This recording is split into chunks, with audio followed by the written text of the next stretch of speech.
everyone, welcome back to my channel. So, continuing the series of developmental biology, this is the second part, that is of teratogenesis part second.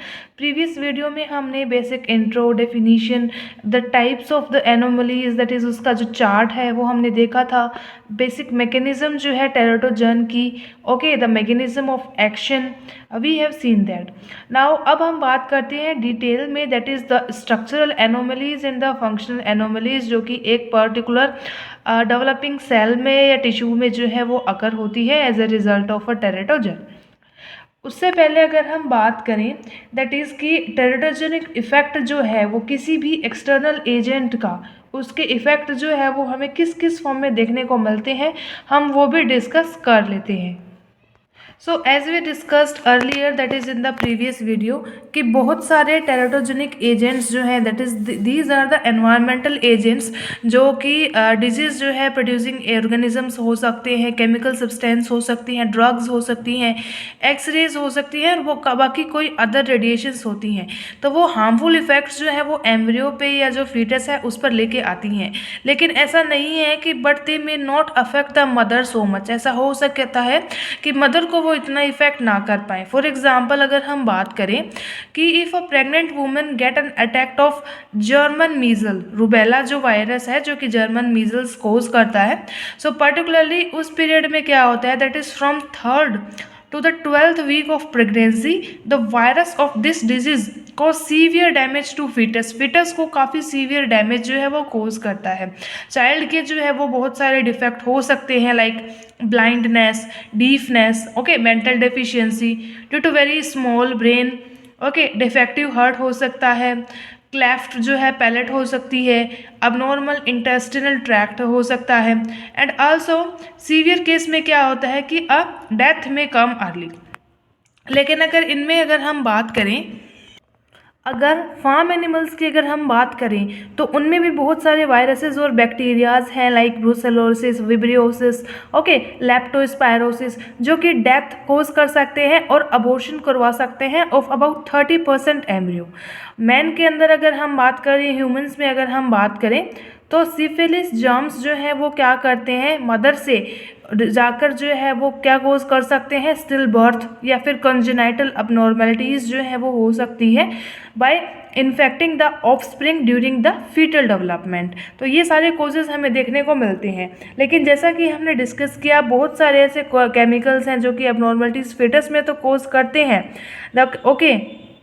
Along with that कुछ ऐसे agents भी हैं. Agents अगर हम बात करें जिसने कि हम म्यूटाजेनिक एजेंट्स कहेंगे, जैसे कि नाइट्रोजन मस्टर्ड हो गया, ट्रिप्टन ब्लू हो गया, मेटाबॉलिक इनहिबिटर्स जैसे कि अमीनोप्टेरिन है, एंटीफोलिक एसिड कंपाउंड्स हैं, कुछ हार्मोन्स भी होते हैं लाइक कोर्टिसोन, विटामिन जैसे कि विटामिन ए. अगर इन्हें एक्सेस में अगर प्रेग्नेंट फीमेल को दिया जाए, animal that is pregnant female animal during the early pregnancy, it may produce many defects in the embryo.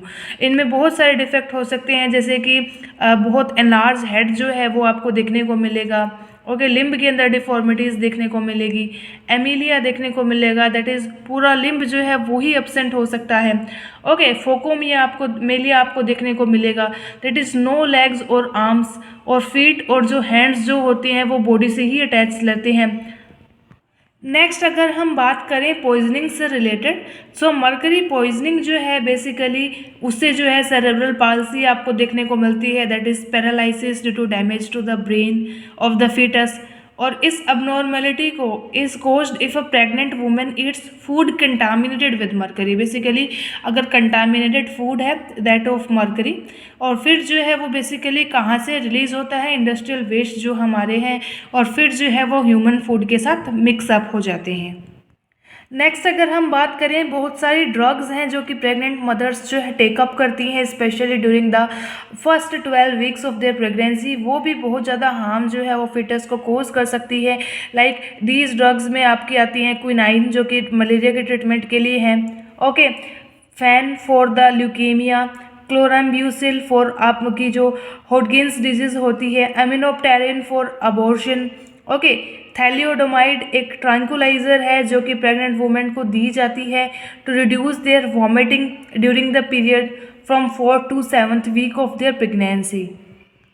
और नेक्स्ट अगर हम बात करें डेफिशिएंसी की, एक्सेस का केस तो हमने देख लिया। डेफिशिएंसी में भी अगर मान लो कि फूड जो कि डेफिशिएंट है विटामिन ए में, बी में, डी में, दे में produce very defective offspring. So इनमें क्या हो सकते हैं, hare lip, cleft palate, spina bifida, skeletal defects हमें देखने को मिल सकते हैं लॉन्ग बोन्स में, वर्टिब्रल कॉलम, ओके, और स्कल, आई डिफेक्ट्स हमें देखने को मिलते हैं, ब्रेन डिफेक्ट्स हमें देखने को मिलते हैं।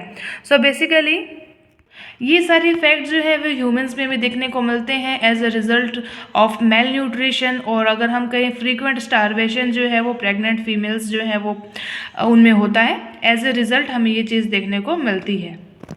सो अब हम आते हैं हमारे स्ट्रक्चरल एनोमलीज पर। सबसे पहले है डेवलपमेंटल फेलियर, दैट इज़ कि if some primordium of an embryo fails to develop, अगर उसका जो अर्ली स्टेज में ही जो है वो फेल हो जाता है डेवलप करना, then that organ remains incomplete और एब्सेंट। उस ऑर्गन की जो है प्लेस जो है वो कोई नहीं ले पाता, वो इनकम्प्लीट रहता है, डेड सेल्स हो जाती हैं, ये वो एब्सेंट ही हो जाता है।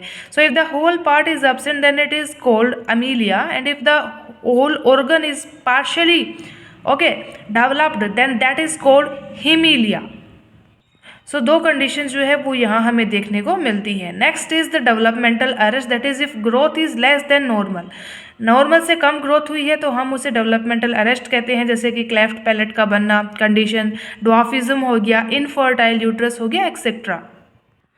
So now next is that is कि अगर डेवलपमेंटल अरेस्ट हमें देखने को मिलता है तो उसका अपोजिट डेवलपमेंटल एक्सेस भी हो सकता है, that is the growth is more than normal, then it is called developmental excess. Example की अगर हम बात करें तो गिगेंटिज्म हो गया, कंजॉइंटेड ट्विंस हमें देखने को मिलते हैं। Next is the fusion and the splitting, that is there may be structural anomalies in which fusion और splitting occur in organs, that is kidney जो है वो फ्यूज्ड फॉर्म में बन जाती हैं, यूरेटर्स हैं वो जॉइंट हो जाते हैं।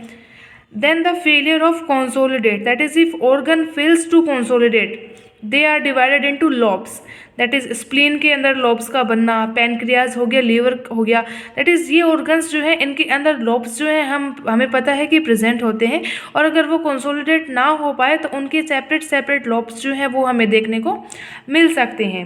Next is the atrophial failure, that is some parts are atrophial during the embryonic development.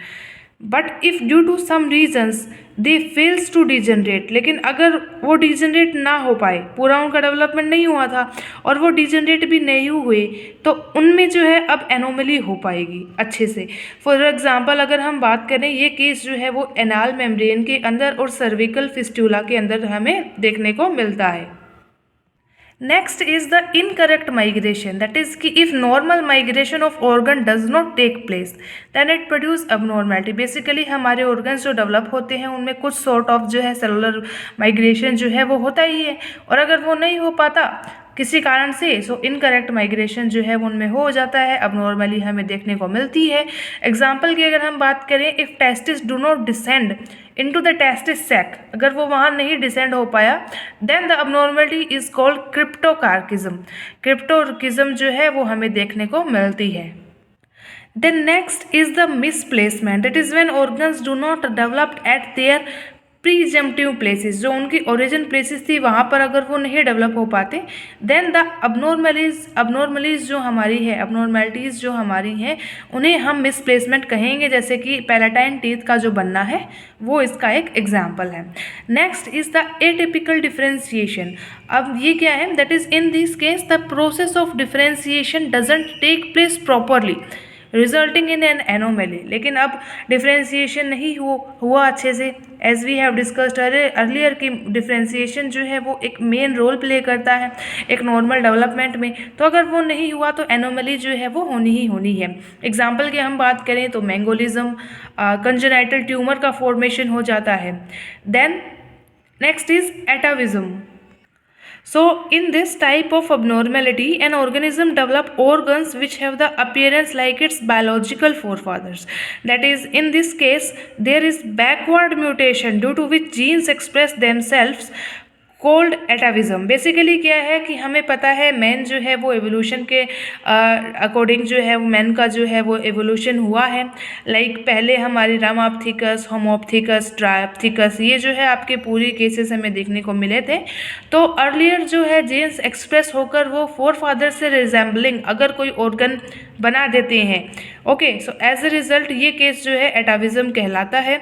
Example की बात अगर हम करें तो होमोप्थिकस जो है वो उसके रिलेटेड ऑर्गन्स जो हैं वो हमें देखने को यहाँ मिलते हैं।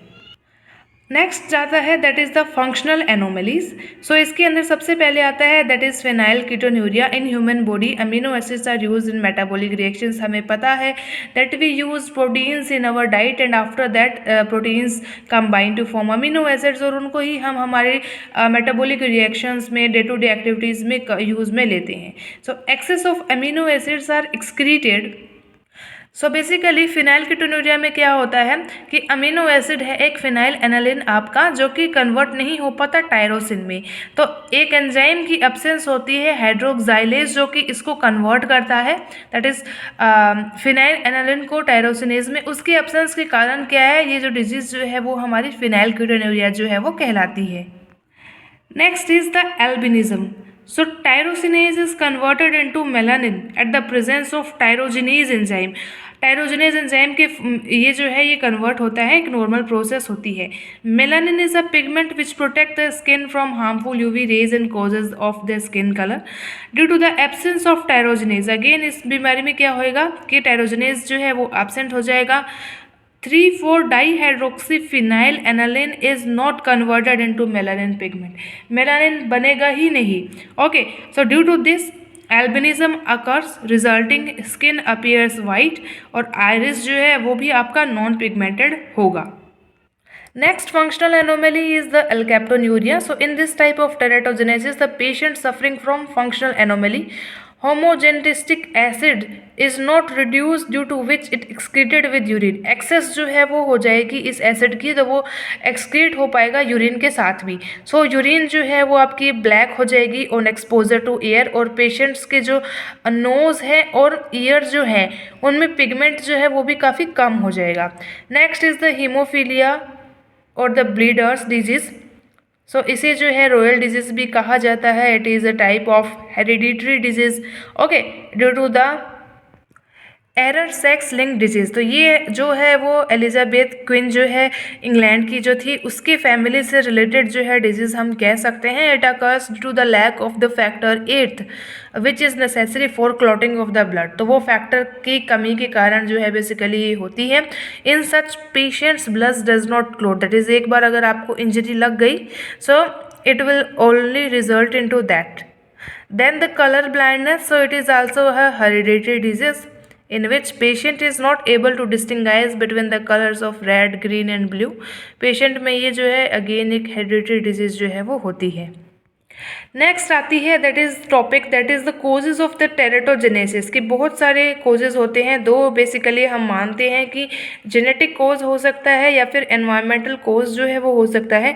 जेनेटिक की अगर हम बात करें तो टेरेटोजेंस जो हैं वो are able to cause genetic anomaly या अबनॉर्मेलिटीज़ कोज कर सकते हैं, ऑर्गेनिज्म के जीनोम को इफेक्ट करते हैं। एग्जाम्पल की अगर हम बात करें तो colour of eyes in Drosophila. Then अगर हम एनवायरमेंटल कोज की बात करें, सो मैनी एनवायरमेंटल फैक्टर्स जो कि एबनॉर्मलिटीज कोज कर सकते हैं, लाइक म्यूटेशन हो गई, नेचुरल सिलेक्शन हो गई, टेम्परेचर हो गया। कुछ टर्म्स हैं that is autophene when teratogen is produced by the direct effect of mutated gene.